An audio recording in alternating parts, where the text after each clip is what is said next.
অভিনন্দন এবং ধানের সম্ভাষণ আমরা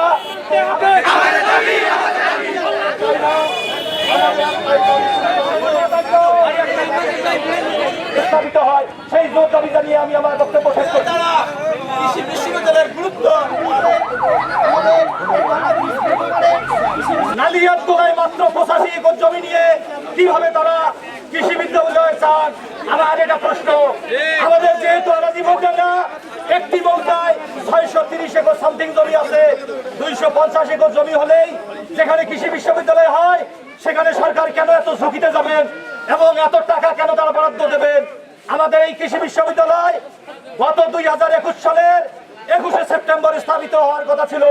দীর্ঘ 4টি বছর চলে গেল কিন্তু আমাদের ক্যাম্পাস নির্বাচিত হয় নাই। আমাদের মন্ত্রী মহোদয় এখানে ব্রিজের পূর্ব করে দেখে গেছেন আমাদের 700 একর জমি খাস জমি রয়েছে।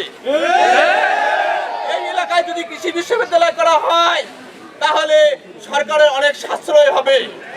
পাশাপাশি আমাদের নদী পারে নদী ভাঙন রোধ হবে, ঢাল্লা ব্রিজ এর সুন্দর 2 পার নদী সুন্দর হবে, মেরামত হবে, যা দৃশ্যনীয় হবে আমাদের জন্য। বর্তমান সরকারের দুর্যোগ ত্রাণ মন্ত্রী আমাদের আসাদুল হাবিব দুলু ভাই আমাদের সুরপুর বাজারের পাশেই বাজার চলে আমাদের জমি দেখে গেছেন 636 একর 30% জমি খাস রয়েছে।